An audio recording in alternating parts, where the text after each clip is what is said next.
Praise the Lord. கர்த்தருடைய நாமம் மகிமைப்படுவதாக. இந்த நாளிலும் நாம் ஜெபித்து இந்த நாள் வகுப்பை ஆரம்பிக்கலாம். எங்கள் அன்பின் தகப்பனே, அப்பா, இந்த நாளுக்காக நாங்கள் நன்றி செலுத்துகிறோம். இந்த நாள் வரைக்கும் நீர் எங்களோடு கூட இருக்கிறீர், எங்களை வழி நடத்துகிறீர்.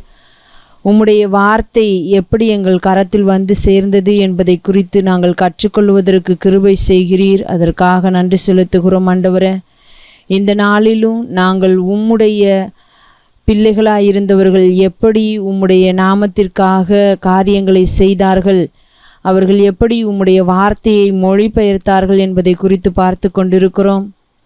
நாங்கள் அதை தெரிந்து கொள்ளவும், அப்பா, அவர்களைப் போல நாங்களும் உமக்கு உகந்தவர்களாய் வாழவும், உம்முடைய நாமத்தை மகிமைப்படுத்துகிறவர்களாய் இருக்கவும் நீர் எங்களுக்கும் உதவி செய்ய வேண்டுமாய் செபிக்கிறோம். எங்களை தாழ்த்துகிறோம், உம்முடைய கரத்தில் அர்ப்பணிக்கிறோம். இன்ப இயேசுவின் நாமத்தில் செபிக்கிறோம் பிதாவே, ஆமேன், ஆமேன். நம்ம மொழிபெயர்ப்பு என்கிறதான தலைப்பின் கீழே தமிழிலே எப்படி வேதாகமம் மொழிபெயர்க்கப்பட்டது, யாரெல்லாம் அதை மொழிபெயர்த்தார்கள் என்று சொல்லி நம்ம பார்த்தோம்.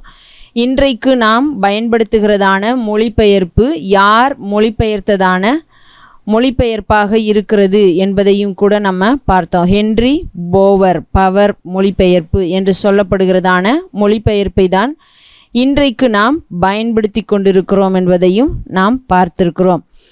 அதில் மிக முக்கியமாக முதலாக தமிழ்நாட்டிற்கு வந்து வேதாகமத்தை தமிழிலே மொழிபெயர்க்க தொடங்கின ஒருவரை குறித்து ஒரு சில காரியங்கள் நாம் பார்க்கலாம். அது யார் அப்படின்னா, நம்ம எல்லாருக்கும் தெரிந்தபடி பர்த்தலமேயு சீகன்பால் என்று சொல்லியும் அழைக்கப்படுகிறார். இவர்தான் முதலாக வேதாகமத்தை தமிழிலே மொழிபெயர்க்க ஆரம்பித்தார் என்று சொல்லி நம்ம பார்த்தோம். ஆனால் இவர் முழுமையாக மொழிபெயர்த்து முடிக்கவில்லை என்பதையும் நம்ம பார்க்க முடிகிறது.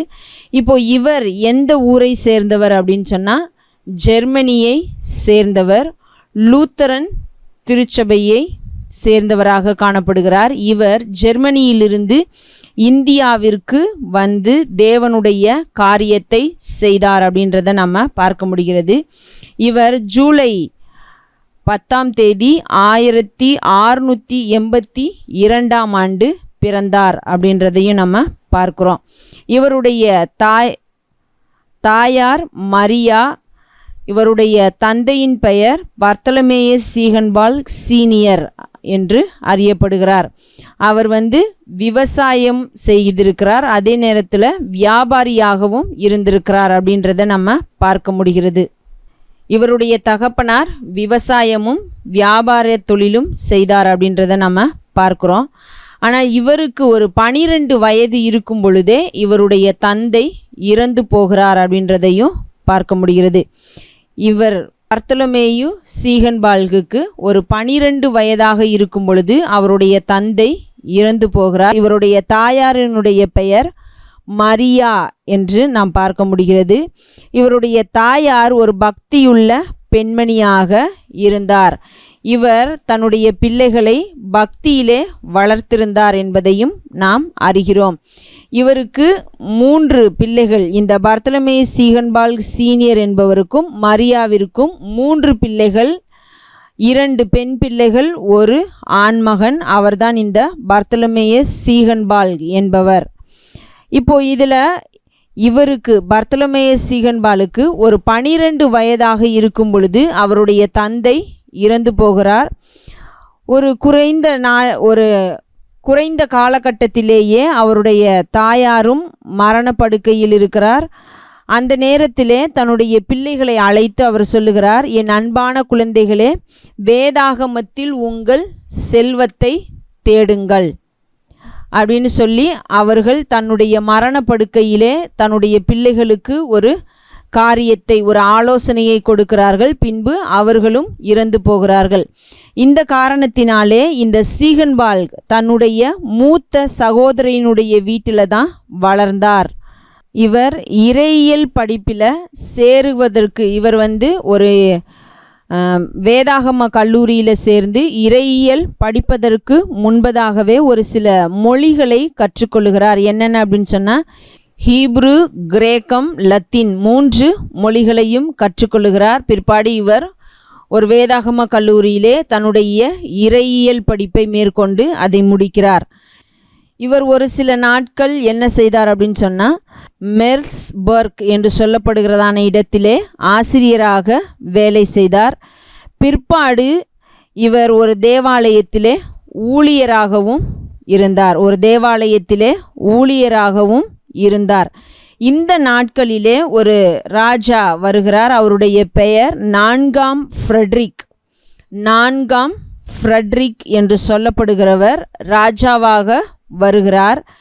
இந்த நாட்களிலே என்ன நடக்கிறது அப்படின்னு சொன்னால் டேனிஷ் என்று சொல்லப்படுகிறதான இடத்திலிருந்து ட்ரங்குபார், இந்த டேனிஷ் என்று சொல்லப்படுகிறதான இடத்தின் அங்கு இருக்கிறதான ராஜாக்களுக்கு ஒரு காலனி இடமாக, ஒரு நகரமாக இருந்தது எது அப்படின்னு சொன்னால் இந்த ட்ரங்குபார் என்று சொல்லப்படுகிறதான இடம். தரங்கம்பாடி அந்த ஏரியாக்களை அந்த நாட்களிலே ட்ரங்குபார் என்று சொல்லி அழைத்திருக்கிறார்கள். அப்போது அந்த இடம்தான் அவர்களுக்கு ஒரு காலனி இடமாக இருந்திருக்கிறது.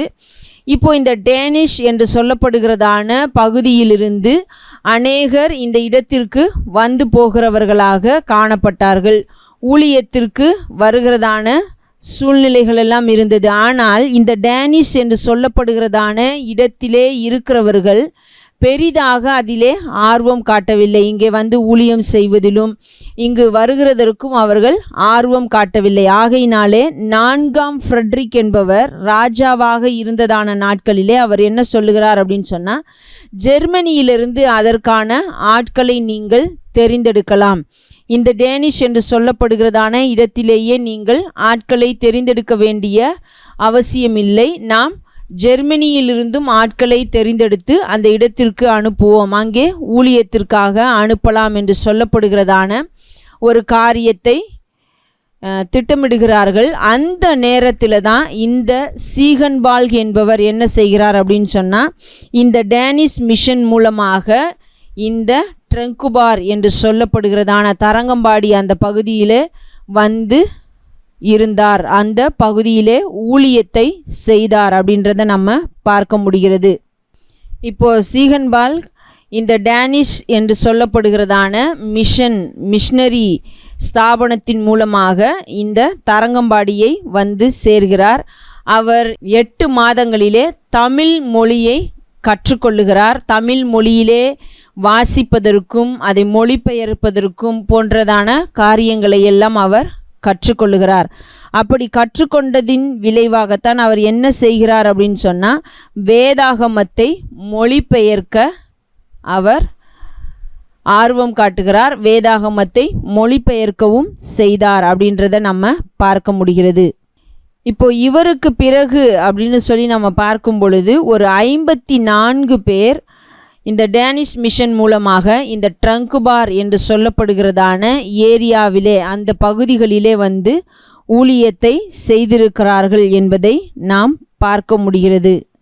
இவருக்கு ஒரு பட்டத்தை கொடுக்கலாம் அப்படின்னு சொல்லி சொன்னால் என்ன சொல்லலாம் இவருக்கு அப்படின்னு சொல்லி இப்போ ஒரு சிலருக்கு வந்து கௌரவ பட்டம் அப்படின்லாம் சொல்லி கொடுப்பார்கள். அவர்களுடைய செயல்களை வைத்தோ அல்லது அவர்களுடைய தோற்றம் அல்லது அவர்களுடைய நடவடிக்கைகள் இவைகளையெல்லாம் பார்த்து அவர்களுக்கு பட்டங்கள் கொடுக்கப்படுகிறதை பார்க்கிறோம். அப்படி இவருக்கு என்ன சொல்லுகிறார்கள் அப்படின்னு சொன்னால் நவீன புரொட்டஸ்டன்ட் மிஷன்களின் தந்தை, நவீன புரொட்டஸ்டன்ட் மிஷன்களின் தந்தை என்று சொல்லி இவரை அழைக்கலாம் என்று சொல்லுகிறார்கள்.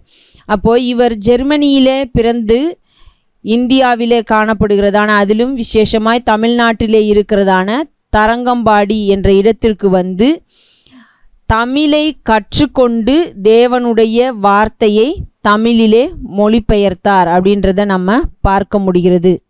இவருடைய மரணம் அப்படின்னு சொல்லி நம்ம பார்க்கும் பொழுது February 23 1719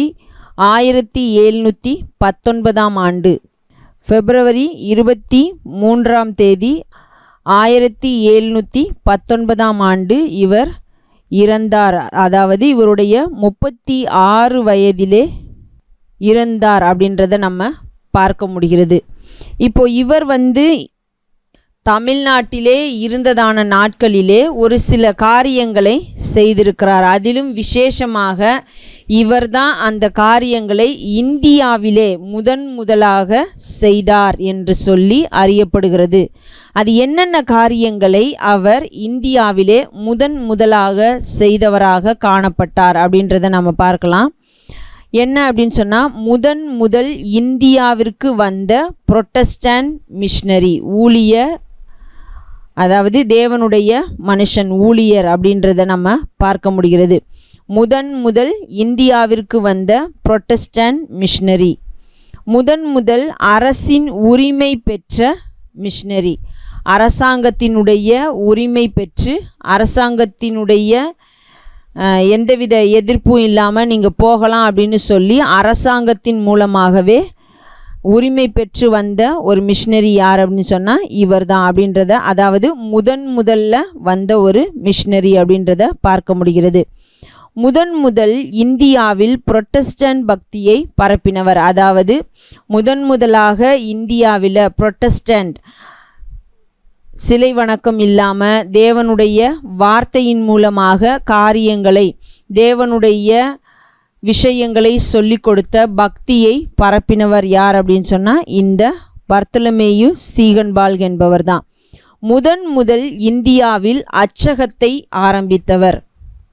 இந்தியாவிற்கு அச்சிடுகிறதான காரியம் கொண்டு வரப்பட்டது யாரால் அப்படின்னு சொன்னால் இந்த பர்த்தலமேயு சீகன்பால்க் என்பவரால் தான் அச்சகம் இந்தியாவிலே முதலாக கொண்டு வரப்பட்டது, ஆரம்பிக்கப்பட்டது. முதல் இந்தியாவில் காகித ஆலையை ஆரம்பித்தவர், ஒரு பேப்பர் ஃபேக்ட்ரியை ஆரம்பித்ததும் யார் அப்படின்னா இந்த பர்த்தலமேயு சீகன்பால்க் தான். முதலாக புதிய ஏற்பாட்டை தமிழில் மொழிபெயர்த்து அச்சிட்டவர். தமிழில் புதிய ஏற்பாட்டை மொழிபெயர்த்ததும் இவர் தான், அதை அச்சிட்டவரும் இவர் தான் அப்படின்றத நம்ம பார்க்க முடிகிறது. முதல் தமிழ் நாள்காட்டியை அச்சிட்டு வெளியிட்டவர். தமிழில் கேலண்டரை அச்சிட்டு வெளியிட்டதும் இந்த பர்த்தலமேயு சீகன்பால்க் தான். முதல் ஜெர்மன் பாடல்களை தமிழில் அச்சிட்டவர். ஜெர்மனியில் பாடுகிறதான தேவனுடைய பாடல்களை தமிழில் மொழிபெயர்த்து அச்சிட்டவர் இந்த பர்த்தலமேயு சீகன்பால்க் என்பவர் தான். தமிழ் நூல்களை ஜெர்மன் மொழியில் வெளியிட்டவர். தமிழிலே காணப்படுகிறதான ஒரு சில நூல்களை மொழிபெயர்த்து ஜெர்மன் மொழியிலே வெளியிட்டதும் இந்த பர்த்தலமேயு சீகன்பால்க் என்பவர். அது மட்டும் இல்லாமல் தமிழ் உரைநடையை அறிமுகப்படுத்தியவர். தமிழில் நம்ம பார்க்குறோம், இலக்கணம், செய்யுள், உரைநடை என்று சொல்லி நம்ம பார்க்க முடிகிறது. அதில் உரைநடை என்ற பகுதியை அறிமுகப்படுத்தியது இவர் தான் அப்படின்றத நம்ம பார்க்குறோம். பெண்களுக்கான பள்ளியை ஆரம்பித்தவர். ஏழை பிள்ளைகளுக்கு காப்பகத்தை துவங்கினவர், ஹாஸ்டல் ஆரம்பித்தவர் இவர் தான். பெண்களுக்கு தையல் கூடம் ஆரம்பித்தவர். இலவச மதிய உணவு வழங்குவதை துவங்கினவர். நம்ம எல்லாரும் சொல்லும் பொழுது காமராஜர் அவர்களை தான் நம்ம சொல்லுவோம். அதாவது அவர் தான் முதலமைச்சர்களில் அந்த விஷயத்தை செய்த ஒரு மனிதனாக இருந்தார். ஆனால் அவருக்கு முன்பாகவே மதிய உணவு வழங்குகிறத, இலவசமாக மதிய உணவு கொடுக்கிறத ஆரம்பித்து வைத்தவர் இந்த சீகன்பால்க் என்கிறதான மிஷனரி தான். பள்ளி பிள்ளைகளுக்கு பாடநூலை அச்சிட்டு வழங்கியவர். தமிழ் புரொட்டஸ்டன்ட் ஆலயத்தை கட்டினவர். தமிழ் புரொட்டஸ்டன்ட் மக்கள், அதாவது இவர் தேவனுடைய வார்த்தையை அறிவித்து மக்கள் தேவனை ஏற்றுக்கொண்ட போது அவர்கள் கூடி வருவதற்கான ஒரு இடத்தை கட்டினவர் இவர்தான். தமிழ் மொழியில் அருளுரை ஆற்றினவர். தமிழ் மொழியிலேயே பிரசங்கம் செய்தவர். இறையியல் கல்லூரியை உருவாக்கினவர். பல்சமய உரையாடலை துவங்கினவர். அப்படின்னா மற்ற மதங்களை குறித்ததான உரையாடல், நிகழ்த்துகிறதையும் இவர் தான் ஆரம்பித்து வச்சிருக்கிறாரு. மற்றவர்களெல்லாம் வந்து அவர்கள் என்ன செய்யணுமோ, அதாவது அவர்கள் என்ன சொல்ல விரும்பினார்களோ அதை மட்டும், அல்லது அவர்களுடைய சமய காரியங்களை மட்டும், அவர்களுடைய மத காரியங்களை மட்டும் சொல்லி கொண்டிருந்த நாட்களிலே எல்லாருடைய சமய காரியங்கள் மத காரியங்களையும் குறித்து பேச ஆரம்பித்தவர். அதற்கான உரையாடலை துவங்கி வைத்தவர் இவர்தான். தமிழ் அகராதியை உருவாக்கினவர், தமிழ் டிக்ஷனரியை உண்டாக்குனதும் இவர்தான். தென்னிந்திய கடவுள்களின், அதாவது தென்னிந்தியாவில் கடவுள்கள் என்று சொல்லி, தெய்வங்கள் என்று சொல்லி வைத்திருக்கிறவர்களுடைய வரலாற்றை தெரிந்து கொண்டு அதை எழுதியவர் இந்த மனிதன். அதே நேரத்தில் இந்த ஊழியத்தின் மூலமாக பன்னாட்டு உறவை உருவாக்கினவர். மற்ற நாடுகளுக்கும் இந்த நாட்டிற்கும், அதாவது தமிழ்நாடு இந்தியாவிற்கும் மற்ற நாடுகளுக்குமான ஒரு உறவை உண்டாக்கினவர் இந்த ஜீகன்பால்க். ஜெர்மனியில் தமிழை கற்றுக் கொடுக்க பரிந்துரைத்தவர். ஜெர்மனி நாட்டிலையும் தமிழை கற்றுக் கொடுப்பதற்காக, தமிழை ஒரு பாடமாக சொல்லி கொடுப்பதற்காக பரிந்துரை செய்தவர், ஆலோசனை கூறியவர் இவர்தான். இப்படியா நம்ம ஒரு 24 காரியங்கள், இவர் இன்னும் அநேக காரியங்களை செய்திருக்கிறார். ஆனால் ஒரு 24 காரியங்கள் இவர் தான் முதலாக நம்முடைய நாட்டிலே இந்தியாவிலே செய்தவராக காணப்படுகிறார் அப்படின்றத நம்ம பார்க்க முடிகிறது. இந்த காரியங்கள் எல்லாவற்றையும் அவர் எத்தனை ஆண்டுகளிலே செய்து முடித்தார் அப்படின்னு சொன்னால், ஒரு 13 ஆண்டுகளிலேயே இந்த எல்லா காரியங்களையும் அவர் நம்முடைய இந்தியாவிலே தமிழ்நாட்டிலே செய்து முடித்தார் அப்படின்றத நம்ம பார்க்க முடிகிறது. அப்போது ஜெர்மனியில இருந்து வந்து தேவனுடைய காரியத்தை செய்வதற்காக யார் போகிறார்கள் என்று கேட்கப்பட்ட பொழுது இவர் அர்ப்பணித்து அங்கிருந்து நம்முடைய தமிழ்நாட்டிலே காணப்படுகிறதான தரங்கம்பாடி என்ற ஏரியாவிற்கு வந்து தமிழை கற்றுக்கொள்ளுகிறார். அவருக்கு ஏற்கனவே ஹீப்ரு, கிரேக்கம், லத்தீன் போன்ற மொழிகளெல்லாம் தெரிந்திருந்தபடியினாலே தமிழை கற்றுக்கொண்டு அந்த மொழியிலிருந்து வேதாகமத்தை நம்முடைய மொழிக்கு மொழிபெயர்க்கிறதான காரியத்தை துவங்குகிறார். புதிய ஏற்பாட்டை முழுவதுமாக மொழிபெயர்த்து விட்டார். ஒரு சில பகுதிகள் தான் பழைய ஏற்பாட்டில் இவர் மொழிபெயர்த்திருந்தார் அப்படின்றதெல்லாம் நம்ம பார்க்க முடிகிறது. அந்த காரியங்களை மாத்திரம் அவர் செய்யாமல் சமூகத்திற்காகவும் மக்களுடைய நன்மை கருதி அவர் அநேக காரியங்களை செய்ததை பார்க்குறோம். பெண்களுக்காக தையர் கூடம், பள்ளி, அதே நேரத்தில் புஸ்தகங்களை அச்சிட்டு கொடுக்கிறது, மதிய உணவு கொடுக்கிறது, இப்படி என்று சொல்லி அநேக காரியங்களை அவர் ஆரம்பித்த துவங்கின மனிதனாக காணப்படுகிறார் என்பதை நம்ம பார்க்க முடிகிறது. இப்போ இவருக்கு அடுத்ததாக அதே நேரத்தில் இந்தியாவிலே அதிகமாக இன்றைக்கு பேசப்படுகிற மொழிகளிலே வேதாகமத்தை மொழிபெயர்த்த ஒரு நபரை குறித்தும், அவர் எத்தனை மொழிகளிலே வேதாகமத்தை மொழிபெயர்த்திருக்கிறார் என்பதை குறித்தும் தான் நம்ம பார்க்க போகிறோம். இப்போ நம்ம தமிழிலே மாத்திரம் பார்த்திருக்கிறோம். அடுத்ததாக ஹிந்தி, இன்னும் பல மொழிகளிலே, இந்திய மொழிகளிலே வேதாகமத்தை மொழிபெயர்த்த ஒரு நபரை குறித்தும், அவர் என்னென்ன மொழிகளிலே வேதாகமத்தை மொழிபெயர்த்தார் என்பதை குறித்தும் நம்ம பார்க்கலாம். இந்த நபரை குறித்து அதிகமாக நம்ம கேள்விப்பட்டிருப்போம். ஒரு சில பிரசங்கங்களிலே சொல்லவும் நம்ம கேள்விப்பட்டிருப்போம். இவர் யார் அப்படின்னு சொன்னால் வில்லியம் கேரி என்று சொல்லப்படுகிறதான ஒரு மனிதர். இவர் ஒரு பிரிட்டிஷ் மிஷனரி. பிரிட்டிஷ் என்ற பகுதியில் இருந்து நம்முடைய இந்தியாவிற்கு வந்த மனிதனாக இருந்தார். இவர் பாப்டிஸ்ட் திருச்சபையை சார்ந்தவராக காணப்பட்டார். பாப்டிஸ்ட் என்று சொல்லப்படுகிறதான அந்த மிஷனரியனுடைய ஸ்தாபனத்திலிருந்து இவர் இந்தியாவிற்கு வந்தார் அப்படின்றத நம்ம பார்க்க முடிகிறது. இவர் ஆகஸ்ட் 17ஆம் தேதி 1761ஆம் ஆண்டு பிறந்தார். ஜூன் 9ஆம் தேதி 1834ஆம் ஆண்டு இறந்தார் அப்படின்றத நம்ம பார்க்க முடிகிறது.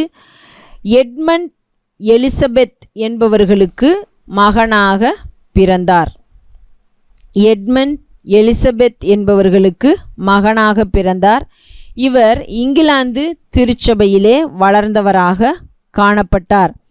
இவருக்கு நேச்சுரல் சயின்ஸ், இயற்கை அறிவியலிலும் அதிலும் விசேஷமாக தாவரவியலிலும் அதிக ஆர்வம் கொண்டவராக காணப்பட்டார். இவருக்கு இயற்கையிலேயே ஒரு கிஃப்ட், ஒரு காரியம் இருந்தது, ஒரு டேலண்ட் இருந்தது. என்ன அப்படின்னு சொன்னால், இவருக்கு மிக விரைவிலேயே மொழிகளை கற்றுக்கொள்ளுகிறதான ஒரு கிஃப்ட் இருந்துச்சு. இவர்கிட்ட அப்படி ஒரு திறமை காணப்பட்டது என்று பார்க்கிறோம். ஆகையினால இவர் என்ன செய்தார் அப்படின்னு சொன்னால், மற்றவர்களுடைய உதவியின் மூலமாகவும் லாங்குவேஜஸ், மொழிகளை கற்றுக்கொள்ளுகிறார். அது மட்டும் இல்லாமல் இவர் தானாகவே மொழிகளை கற்றுக்கொள்ளுகிறதான திறமை பெற்றவராகவும் இருந்தார். அப்படி என்னென்ன லாங்குவேஜை என்னென்ன மொழிகளை இவர் கற்றுக்கொண்டிருந்தார் அப்படின்னு சொன்னால், இவர் தானாகவே கற்றுக்கொண்டதான மொழி லத்தீன். இவர் யாருடைய உதவியும் இல்லாமல் தானாகவே லத்தீன் என்கிறதான மொழியை கற்றுக்கொள்ளுகிறார். அது மட்டும் இல்லாமல் ஹீப்ரு, இத்தாலி, டச், பிரெஞ்சு போன்ற மொழிகளையும் இவர் கற்றுக்கொண்டார் அப்படின்றத பார்க்க முடிகிறது. எப்பொழுது அப்படின்னு சொன்னால், இவர் ஒரு ஷூ தைக்கிறவராக காணப்பட்டார். செருப்பு தைக்கிற ஒரு தொழிலாளியாக இருந்தார். அப்படி அந்த ஷூ தைக்கிற அந்த காரியங்களை செய்து கொண்டிருக்கிறதான வேளைகளிலேயே இடையிடையே இவர் வாசிக்கும் பழக்கத்தை வைத்திருந்தார். அதன் மூலமாக Latin, Hebrew, Italian, touch, French போன்ற மொழிகளை கற்றுக்கொள்ளுகிறார்.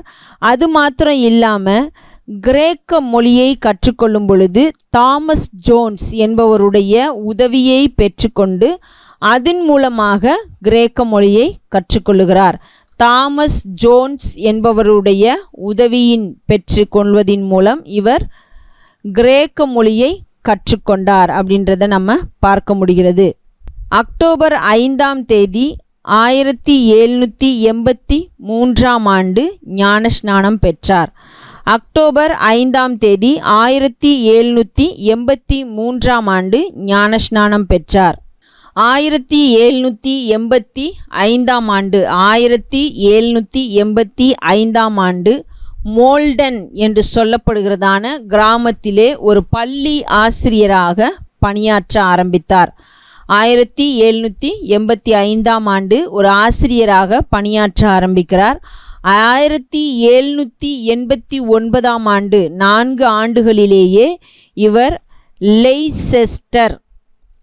லெய்செஸ்டர் என்ற இடத்திலே உள்ளதான பேப்டிஸ்ட் சர்ச்சில் ஒரு ஃபுல் டைம் ஊழியராக மாறுகிறார். லெய்செஸ்டரில் உள்ள பேப்டிஸ்ட் சர்ச்சில் முழு நேர போதகராக பணியமர்த்தப்படுகிறார் அப்படின்றத பார்க்கிறோம். 1792ஆம் ஆண்டு இவர் அற்புதமான மிஷனரி அறிக்கை வெளியீடு என்று சொல்லப்படுகிற ஒரு புஸ்தகத்தை வெளியிடுகிறார். அது 5 பகுதிகளை கொண்ட புஸ்தகமாக காணப்பட்டது. அதில் என்னென்ன காரியங்கள் இவர் சொல்லியிருக்கிறார் அப்படின்றத நம்ம பார்க்கும் பொழுது, கிறிஸ்தவர்களின் கடமைகளை புறஜாதிகளை மாற்றுவதற்கான வழிமுறையாக பயன்படுத்துதல். கிறிஸ்தவர்களுக்கு என்று ஒரு சில கடமைகள் இருக்கிறது. அந்த கடமைகளை வைத்தே புறஜாதிகளை கிறிஸ்துவுக்கு நேராக வழிநடத்த முடியும். அதை எப்படி நம்ம பயன்படுத்த வேண்டும்? கிறிஸ்தவர்களுடைய கடமைகள் புறஜாதிகளை, கிறிஸ்துவை அறியாதவர்களை எப்படி அவருக்கு நேராக கொண்டு வருகிறதாக இருக்கும் என்பதை குறித்து தான் இந்த 5 பகுதிகளிலும் பேசியிருக்கிறார் அப்படின்றத பார்க்குறோம். அதில் முதல் பகுதியில் என்ன பேசுகிறார் அப்படின்னு சொன்னால், மிஷனரி நடவடிக்கைக்கான இறையியல், உலகம் முழுவதையும் சீஷர்களாக்கும் இயேசுவின் கட்டளை, இந்த காரியங்களை குறித்து முதல் பகுதியில் விவாதிக்கிறார். இறையியல் படிக்கணும், இறையியலை தெரிந்திருக்கணும் அப்படின்ற ஒரு காரியம். அதே நேரத்தில் உலகம் முழுவதையும் நீங்கள் போய் சீஷராக்குங்கள் என்று சொல்லப்பட்டதான அந்த கட்டளையை குறித்து அவர் விவாதிக்கிறார். 2ஆம் பகுதியில் நம்ம பார்க்கும் பொழுது மிஷனரி நடவடிக்கையின் வரலாற்றை கோடிட்டு காட்டுகிறது. யார் முதல் யார் வரை அப்படின்னு சொன்னால், டேவிட் பிரைனர்ட் என்பவரிலிருந்து ஜான் வெஸ்லி என்பவருடைய நாட்கள் வரை அந்த காரியத்தை பேசுகிறார். மிஷனரி நடவடிக்கையின் வரலாறை குறித்து பேசுகிறார். அதிலே டேவிட் பிரைனர்ட் என்பவரிலிருந்து தொடங்கி ஜான் வெஸ்லி என்பவருடைய காலகட்டம் வரைக்கும் உள்ளதான காரியங்களை, வரலாற்றை விவாதிக்கிறார். அதை குறித்து பேசுகிறார். அதிலே இருக்கிறதான முக்கியமான காரியங்களை கோடிட்டு காட்டுகிறார். 3வது பகுதியிலே நம்ம பார்க்கும் பொழுது 26 பக்க அட்டவணையை வெளியிடுகிறார். அந்த அட்டவணை என்னென்ன காரியம் அப்படின்னு சொன்னால், மக்கள் தொகை, மத புள்ளி விவரங்கள், இவைகளை குறித்ததான விஷயம்.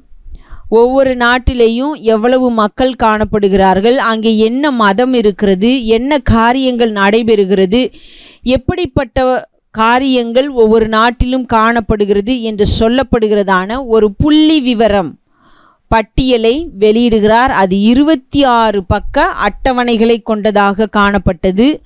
இந்த காரியங்களை எல்லாம் எப்போ அவர் சேகரித்தார் அப்படின்னு சொன்னால், இவர் பள்ளி ஆசிரியராக பணியாற்றினாரே அப்பொழுதே இந்த காரியங்களை எல்லாம் சேகரித்து வைத்திருக்கிறார். பின்னாட்களிலே அதை தன்னுடைய புஸ்தகத்திலே வெளியிடுகிறார் அப்படின்றத பார்க்கிறோம். 4வதாக பார்க்கும் பொழுது அவர் என்ன சொல்லுகிறார் அப்படின்னு சொன்னால், மிஷனரிகளை அனுப்புவதற்கான ஆட்சேபனைகளுக்கு பதில் சொல்லுகிற விஷயங்கள். அது மாத்திரமல்லாமல் மொழியை கற்றுக்கொள்ளுவதில் சிரமம், உயிருக்கு ஆபத்து விளைவிக்கும் காரியங்கள். இப்போ மிஷனரியாக ஒருவரை அனுப்பணும் அப்படின்னு சொன்னால், அதுக்கு அவர்களே ஒரு சிலர் முன் வருவார்கள். ஆனால் அவர்களை இல்லை நீங்கள் போக வேண்டாம் அப்படின்னு சொல்லப்படுகிற ஆட்சேபனை இருக்கிறதான காரியங்கள். இல்லை இப்பொழுது நீங்கள் இந்த பகுதிக்கு, அவர்கள் கேட்கிறதான பகுதிக்கு அனுப்பாத விஷயங்கள், இப்படிப்பட்ட காரியங்களுக்கு பதில் சொல்லுகிற வண்ணத்திலே விஷயங்களை எழுதுகிறார். அது மட்டும் இல்லாமல் மொழியை கற்றுக்கொள்கிறதுல, இப்போ ஒரு இடத்துக்கு போகிறோம் அப்படின்னு சொன்னால், அங்கு இருக்கிறதான மக்களோடு பழகுவதற்கு, அவர்களோடு உரையாடுவதற்கு, அவர்களுக்கு தேவனை குறித்து சொல்லி கொடுப்பதற்கு மிக முக்கியமாக இருப்பது மொழி தான். மொழி தெரியாமல் எந்த ஒரு விஷயத்தையும் அவ்வளவு ஈஸியாக செய்துவிட முடியாது. அப்போ மொழியை கற்றுக்கொள்ளுகிறத இருக்கிறதான சிரமம், அதில் எவ்வளவு பெரிய பிரச்சனைகள், என்னென்ன காரியங்கள் இருக்குது அப்படின்றத குறித்தும். அது மட்டும் இல்லாமல் அநேக மிஷனரிகள் வெவ்வேறு நாடுகளுக்கு போகும் பொழுது அங்கே அவர்கள் உயிரை விடுகிறதான அளவிற்கு அவர்களுக்கு இருக்கிறதான பிரச்சனைகளை குறித்தும் இந்த 4வது பகுதியில் அவர் பேசுகிறார். ஏன் அப்படின்னு சொன்னால், அவர்களுடைய நாட்டிற்கும் நம்முடைய நாட்டிற்கும் உள்ளதான இந்த சூழ்நிலைகள், அதாவது சொல்லும் பொழுது அவர்களுடைய கிளைமேட்டு, நம்முடைய கிளைமேட், அவர்களுடைய சாப்பாட்டு காரியங்கள், நம்முடைய சாப்பாட்டு காரியங்கள், சுத்தமாக இருப்பதிலே உள்ளதான பிரச்சனைகள், இப்படி அநேக பிரச்சனைகள் அவர்களுக்கு இருந்தது. ஆனால் தான் நம்ம பார்க்க முடியும், அநேக மிஷனரிகள் மிக குறைந்த வயதிலேயே இறந்து போனார்கள் அப்படின்றதெல்லாம் கூட நம்ம வாசிக்க முடியும்.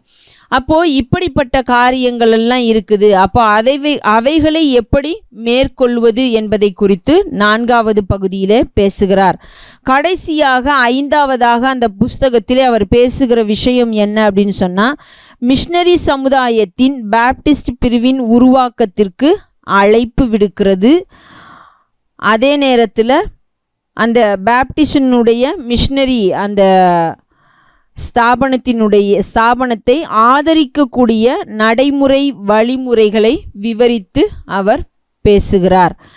என்ன சொல்லுகிறார் அப்படின்னு சொன்னால், நீங்கள் எப்படி பேப்டிஸ்ட் பிரிவின் மூலமாக ஒரு மிஷனரியாக செல்ல முடியும், ஒரு சமுதாயமாக ஒரு கூட்டமைப்பாக இருந்து எப்படி செயல்பட முடியும் என்பதை குறித்தும், அதே நேரத்தில் நீங்கள் அதில் எப்படி சேர்ந்து வேலை செய்ய முடியும் என்பதற்கான ஒரு அழைப்பு கொடுக்கிறதான வகையிலே 5வது பகுதியை எழுதி முடிக்கிறார் அப்படின்றத பார்க்க முடிகிறது. அதே நேரத்தில் அவர் இன்னொரு காரியத்தையும் இந்த பகுதியில் பேசுகிறத பார்க்க முடிகிறது. என்ன அப்படின்னு சொன்னால், கிறிஸ்தவர்களுடைய கடமையை அவர்களுக்கு கிடைக்கிறதான சூழ்நிலையை பயன்படுத்தி அவர்களுக்கு கிடைக்கிறதான வளங்கள், அதாவது அவர்களுக்கு கிடைக்கிற சோர்சஸ், அவர்களுக்கு கிடைக்கிறதான விஷயங்களை, அவர்களுக்கு கிடைக்கிறதான எல்லா காரியங்களையும் பயன்படுத்தி எப்படி அதை செம்மையாக ஞானமாக செய்ய வேண்டும், பயன்படுத்தி கொள்ள வேண்டும். இப்போ ஒரு இடத்துல நம்ம நினைக்கிறதான அளவிற்கு பெரிய காரியங்களெல்லாம் கிடைக்கல அப்படின்னு சொன்னாலும், அங்கு கிடைக்கிறதான வளங்கள், அங்கு கிடைக்கிறதான பொருட்கள், அங்கு கிடைக்கிறதான மனிதர்கள் மூலமாக எப்படி நாம் தேவனுடைய காரியத்தை ஞானமாக செய்ய வேண்டும் என்பதை குறித்தெல்லாம் அவர் ஒரு சில காரியங்களை சொல்லி கொடுக்கிறார்.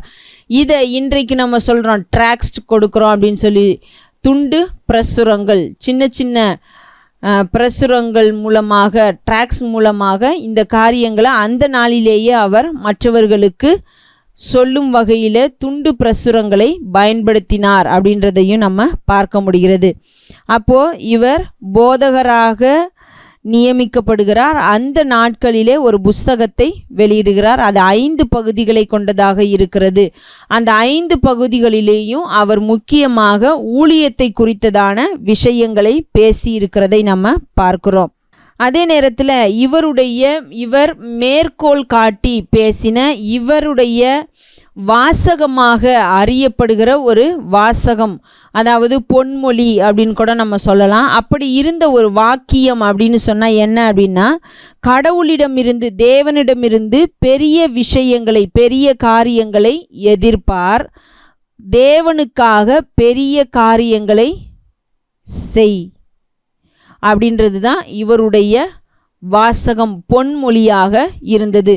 நம்ம ஒவ்வொருவருக்கும் அவர்களுடைய பொன்மொழிகள் அல்லது அவர்கள் சொன்ன முக்கியமான விஷயம் அப்படின்னு சொல்லி வாசிக்கும் பொழுது, இந்த வில்லியம் கேரி என்பவருக்கு சொல்லப்படுகிறதான பொன்மொழி இதுதான். இவர் இந்த விஷயத்தை அநேக இடங்களில் மேற்கோள் காட்டி பேசியிருக்கிறார்.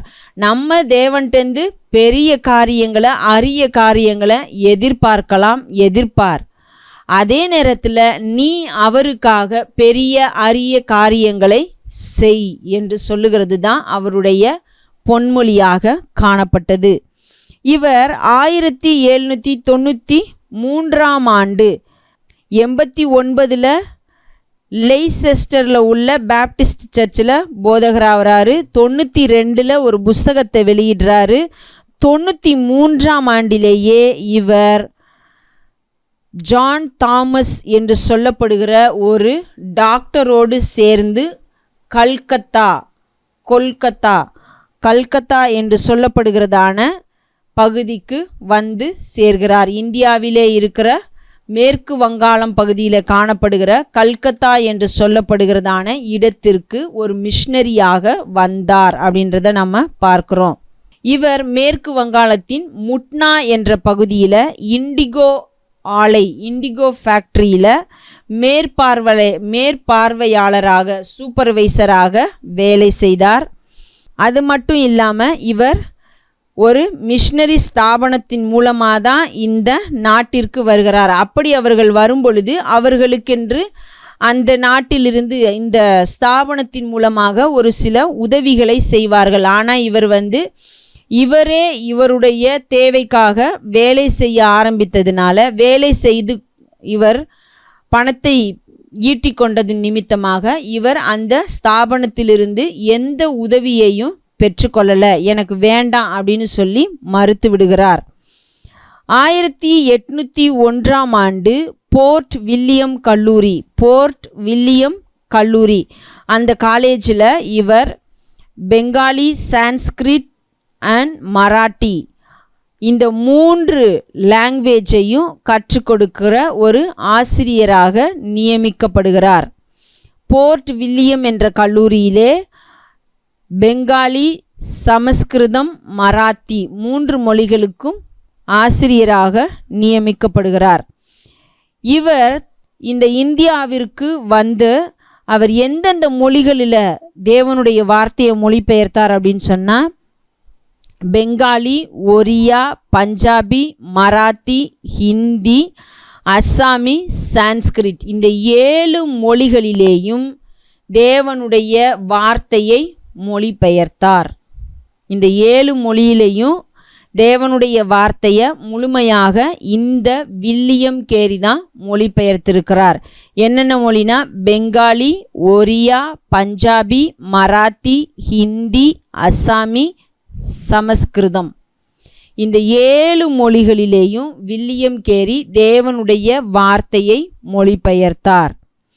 இது மட்டும் இல்லாமல் ஒரு 35 மொழிகளிலே வேதாகமத்தின் ஏதோ ஒரு சில பகுதிகளையும் அல்லது புதிய ஏற்பாடு இப்படி முழுமையாக 7 மொழிகளில் மொழிபெயர்த்திருக்கிறாரு. அது மட்டும் இல்லாமல் ஒரு 35 மொழிகளிலே இவர் வேதாகமத்தை ஏதோ ஒரு பகுதியை மொழிபெயர்த்திருக்கிறார்.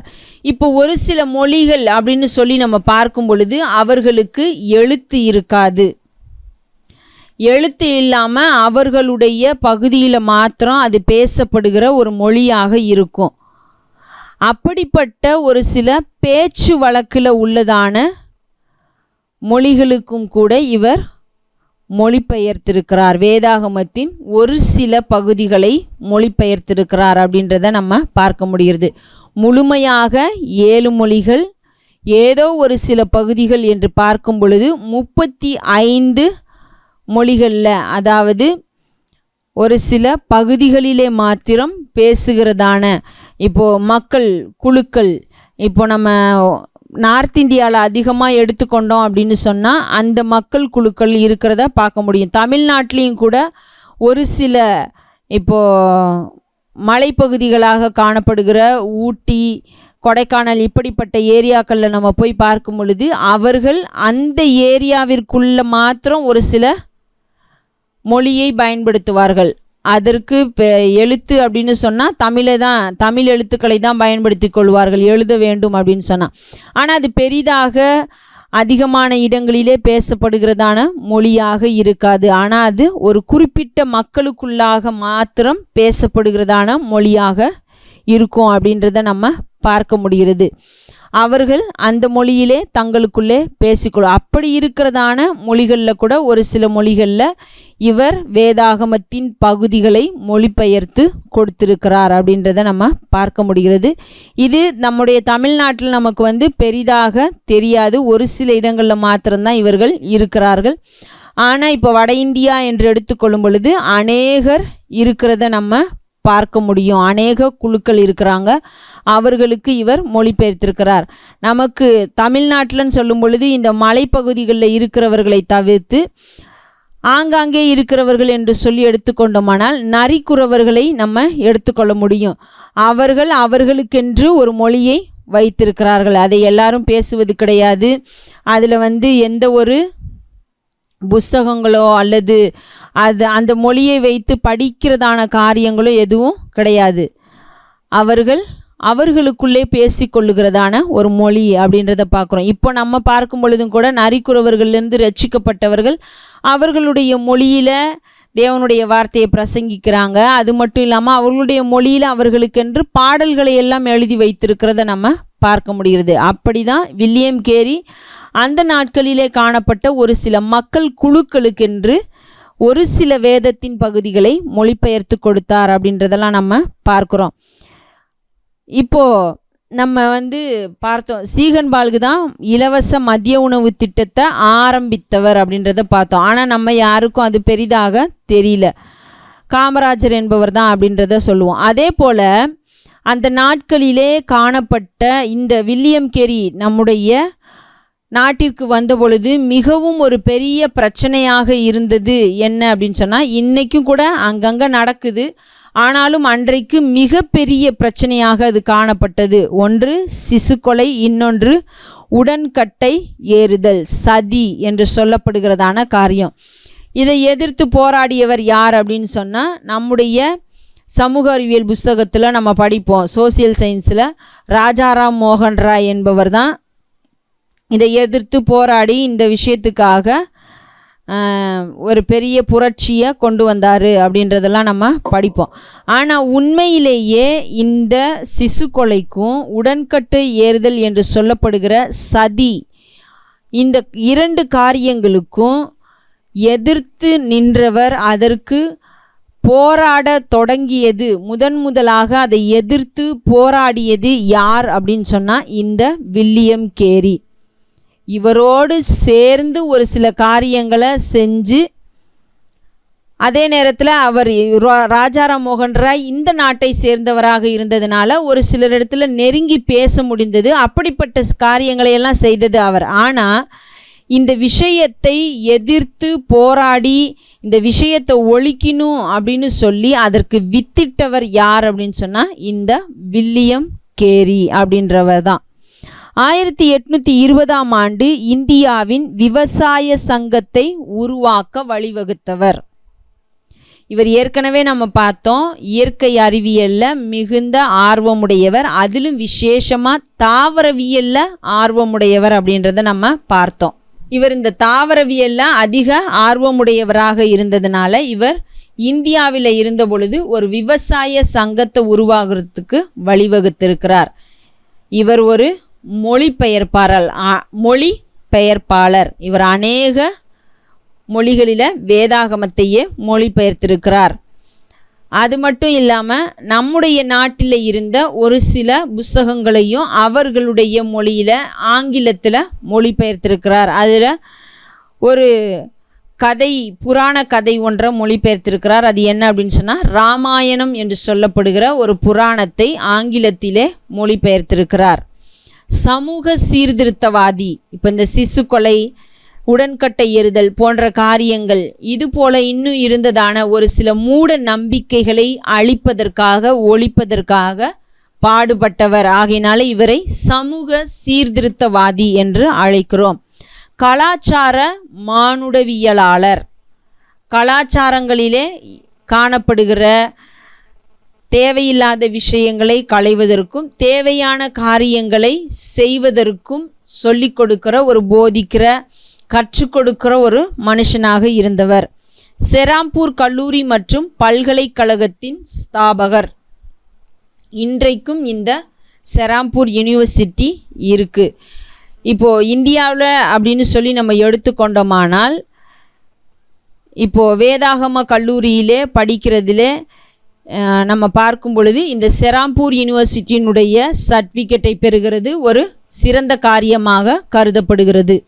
எப்படி நமக்கு உலக பிரகாரமான படிப்பில் ஸ்டேட் போர்டு, சமச்சீர் கல்வி, அதே நேரத்தில் மெட்ரிகுலேஷன், சிபிஎஸ்சி இப்படிலாம் பல விஷயங்கள் இருக்கோ, அதுபோல் வேதாகம கல்லூரிகளில் இந்தியாவில் படிக்கிறதுலையும் NATA, ATA, செராம்பூர் யூனிவர்சிட்டி இப்படி பல்வேறு காரியங்கள் இருக்கிறது. அதில் இந்த செராம்பூர் யூனிவர்சிட்டியினுடைய சர்டிஃபிகேட், அதனுடைய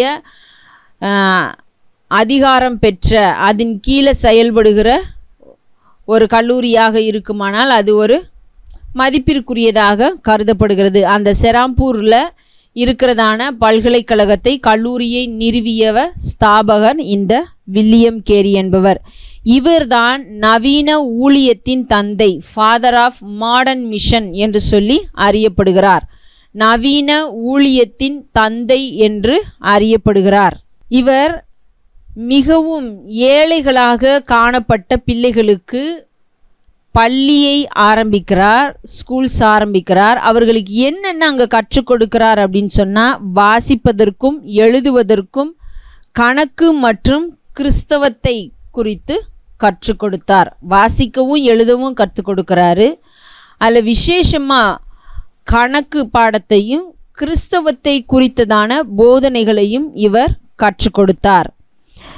இவர் 3 முறை திருமணம் செய்தார். முதல் முறை திருமணம் செய்தவர் டார்த்தி என்று சொல்லப்படுகிறதானவர். அவருக்கு நரம்பு தளர்ச்சி மற்றும் மனநோய் இருந்தது. ஆகையினால அவர் மரித்து போய்விடுகிறார். அதற்கு பிற்பாடு சார்லோட் எமிலியா என்று சொல்லப்படுகிறதான ஒரு பெண்ணை திருமணம் செய்கிறார். அவர் ஒரு 13 ஆண்டுகள் இவரோடு கூட வாழ்ந்து அவரும் மரித்து விடுகிறார். மூன்றாவதாக கிரேஸ் என்பவரை திருமணம் செய்கிறார். 3 முறை திருமணம் செய்திருக்கிறார். இவருடைய மகன் பீட்டர் என்பவர் வயிற்றுப்போக்கினால் இறந்து போகிறத நம்ம பார்க்க முடியும். 1812ஆம் ஆண்டு மார்ச் மாதம் 12ஆம் தேதி அச்சகத்தில் ஒரு தீ விபத்து ஏற்படுகிறது. இவர் ஒரு அச்சகத்தை வைத்து அதில் இவருடைய புஸ்தகங்களை எல்லாம் அச்சிட்டு வெளியிடுகிற பணியை செய்து கொண்டிருக்கிறார். ஆனால் அப்படி இருந்த சூழ்நிலையில் மார்ச் 12, 1812ஆம் ஆண்டு ஒரு பெரிய தீ விபத்து வருகிறது. அதில் இவருக்கு 10,000 பவுண்ட் சேதம் ஏற்படுகிறது. அது மட்டும் இல்லாமல் இவர் மொழிபெயர்த்து வைத்திருந்ததான ஹேண்ட் ரிட்டன் காப்பீஸ் எழுதி, ஏன்னா முதலாவதாக மொழிபெயர்க்கும் பொழுது இன்றைக்கி இருக்கிற மாதிரி அன்னைக்கு டக்குன்னு டைப் செஞ்சு வைக்கிற மாதிரிலாம் இல்லை. கையில் எழுதி எடுத்து அதற்கப்புறம் அச்சிட்டு அதை வழங்கினாங்க. அப்படி அவர்கள் கையால் எழுதி வைத்திருந்ததான மொழிபெயர்ப்பு பிரதிகள் எரிந்து போனதையும் பார்க்க முடிகிறது. இப்போ 2 மனைவிகள் இறந்து போகிறார்கள். மகன் ஒருவர் இறந்து போகிறார். அச்சகத்தில் ஒரு பெரிய தீ விபத்து ஏற்படுகிறது. அதில் அவருக்கு பொருள் சேதமும் ஏற்படுகிறது. அதே நேரத்தில் இவருடைய மொழிபெயர்ப்பு பிரதிகள் எரிந்து போகிறது. இப்படிப்பட்ட காரியங்கள் எல்லாம் நடக்குது. அடுத்ததாக அப்படி இருந்தும் அவர் என்ன பண்ணுறாரு அப்படின்னு சொன்னால், இந்த பணிகளை விட்டு ஓய்ந்து விடலை. அவர் தொடர்ந்து தன்னுடைய பணிகளை செய்து கொண்டிருந்தார் அப்படின்றத நம்ம பார்க்குறோம். 1820ஆம் ஆண்டு கல்கத்தாவில் உள்ள அலிப்பூர் என்ற இடத்துல இந்திய வேளாண் தோட்டக்கலை சங்கத்தை நிறுவினார். 1805ஆம் ஆண்டு மராத்தி இலக்கண புஸ்தகத்தை வெளியிட்டார். 1800ஆம் ஆண்டு மார்ஷ்மேன் என்பவர் வில்லியம் கேரியை பார்க்க வருகிறார். அவர் கண்டு ஆச்சரியப்பட்ட ஒரு விஷயம் என்ன அப்படின்னு சொன்னால், அந்த நேரத்தில் வில்லியம் கேரிக்கு 4 பிள்ளைகள் இருக்கிறார்கள். 4, 7, 12, 15 இந்த வயதுகளில் இருந்த 4 பிள்ளைகள். அவர்கள் கல்வி அறிவும் இல்லாமல் ஒழுக்கமும் இல்லாத ஒரு பிள்ளைகளாக காணப்படுகிறார்கள். இதை பார்த்த மார்ஷ்மேன் என்பவர் திகைத்து போகிறார். ஏன் அப்படின்னு சொன்னால், இவர் நல்ல படித்த ஒரு மனுஷன், இவர் மற்றவர்களுக்கு படிப்பறிவு கொடுக்குற ஒரு மனுஷனாக இருக்கிறாரு, இவர் மற்றவர்களுக்கு சொல்லி கொடுக்குறாரு, எல்லாம் இருக்குது. ஆனால் இவருடைய பிள்ளைகள் கல்வியறிவும் ஒழுக்கமும் இல்லாதவர்களாக இருந்தார்கள் அப்படின்னு மார்ஷ்மேன் என்பவர் சொல்லுகிறதை நாம் பார்க்க முடியாது. அப்போது இந்த வில்லியம் கேரி என்பவர் பிரிட்டிஷ் பகுதியில் இருந்து தேவனுடைய காரியத்தை செய்யும்படியாக இந்தியாவிற்கு வருகிறார். இந்தியாவிற்கு வந்து தேவனுடைய வேலையை செய்கிறார். 7 மொழிகளில் தேவனுடைய வார்த்தையை மொழிபெயர்க்கிறார். 35 மொழிகளில் வேதத்தின் ஏதோ ஒரு சில பகுதிகளை மொழிபெயர்த்து கொடுக்கிறார். தேவனுக்காக பெரிய காரியங்களை இந்தியாவில் செய்தார் அப்படின்றத நம்ம பார்க்க முடியும். அவருடைய பொன்மொழி, தேவனிடத்திலிருந்து பெரிய காரியங்களை எதிர்ப்பார், அவருக்காக பெரிய காரியங்களை செய் அப்படின்றது தான். அவர் தேவனிடத்திலிருந்து பெரிய காரியங்களையும் எதிர்பார்த்தார். அதே போல் தேவனுக்காக பெரிய காரியங்களையும் செய்தார். அவருக்கு பெரிய பிரச்சனைகளெல்லாம் வந்தது. அந்த பிரச்சனைகளுக்கும் மத்தியில் இந்தியாவில் தேவனுடைய பணியையும் செய்தார். சமூக சீர்திருத்தத்திற்கான காரியங்களையும் செய்தார் அப்படின்றத நம்ம பார்க்குறோம். இன்னும் நம்ம விசேஷமாக இந்தியாவில் காணப்படுகிற ஒரு சில மொழிகளை குறித்தும், அதே நேரத்தில் இந்தியாவில் இன்னும் என்னென்ன மொழிகளில் வேதாகமும் மொழிபெயர்க்கப்பட்டிருக்கிறது என்பதை குறித்தும் வருகிறதான வாரங்களிலே நாம் பார்க்கலாம். இப்பொழுது செபிப்போம். எங்கள் அன்பின் தகப்பனே, அப்பா, இந்த நாளுக்காக நன்றி செலுத்துகிறோம். இந்த நாள் முழுவதிலும் நீர் எங்களோடு கூட இருந்து எங்களை வழிநடத்தி இருக்கிறீர். உமக்கு நன்றி அப்பா. பர்த்தலமேயு சீகன் பால்கே என்பவரை குறித்தும் வில்லியம் கேரி என்பவரை குறித்தும் நாங்கள் பார்த்தோம். ஆண்டவரே, அவர்கள் உமக்காக உம்முடைய காரியத்திற்காக அப்பா நாங்கள் போகிறோம் என்று சொல்லி உம்முடைய அழைப்பை ஏற்றவர்களாய் எங்களுடைய நாட்டிற்கு வந்து எங்களுடைய நாட்டிலே காணப்பட்டதான அப்பா சமூக பிரச்சனைகளின் மத்தியிலும், அதே நேரத்தில் அவர்களுக்கு ஏற்பட்ட இடையூறுகளின் மத்தியிலும் எங்களுடைய நாட்டில் இருந்த மொழிகளை கற்றுக்கொண்டு உம்முடைய நாமத்தின் மகிமைக்காக உம்முடைய வார்த்தைகளை மொழிபெயர்த்து வழங்கி இருக்கிறார்கள் ஆண்டவரே. அப்பா, அதற்காக நாங்கள் உமக்கு நன்றி செலுத்துகிறோம் தகப்பனே. அப்பா தகப்பனே, எல்லா சூழ்நிலைகளின் மத்தியில் அவர்கள் உம்மையே பற்றி கொண்டு உமக்காக வாழ்ந்து உம்முடைய நாமத்தை மகிமைப்படுத்தி இருக்கிறார்கள். அதே போல நாங்களும் எங்களுடைய வாழ்க்கையின் சூழ்நிலைகள் எல்லாவற்றின் மத்தியிலும் நாங்கள் உம்மையே சார்ந்து கொண்டு உம்மையே பற்றி கொண்டு உமக்காக வாழ, உம்மையே அண்டிக் கொள்ள, உம்மையே சார்ந்து கொள்ள, என்றென்றைக்கும் உம்முடைய நாமத்தை மகிமைப்படுத்த நீர் எங்களுக்கு உதவி செய்ய வேண்டுமாய் செபிக்கிறோம் ஆண்டவரே. நாங்கள் உம்மை மாத்திரம் நோக்கி பார்க்கிறோம் அப்பா. நாங்கள் வலதுபுறம் இடதுபுறம் சாயாதபடிக்கு உம்மையே அண்டிக் கொண்டு ஜீவிக்க நீர் எங்களுக்கு கிருபை செய்ய வேண்டுமா செபிக்கிறோம். எங்களை தாழ்த்துகிறோம், உடைய கரத்தில் அர்ப்பணிக்கிறோம். இன்ப இயேசுவின் நாமத்தில் செபிக்கிறோம் பிதாவே, ஆமேன் ஆமேன். என் ஆத்துமாவே கர்த்தரை ஸ்தோத்திரி, என் முழு உள்ளமே அவருடைய பரிசுத்த நாமத்தை ஸ்தோத்திரி. என் ஆத்துமாவே கர்த்தரை ஸ்தோத்திரி, அவர் செய்த சகல உபகாரங்களையும் மறவாதே. ஆமேன் ஆமேன்.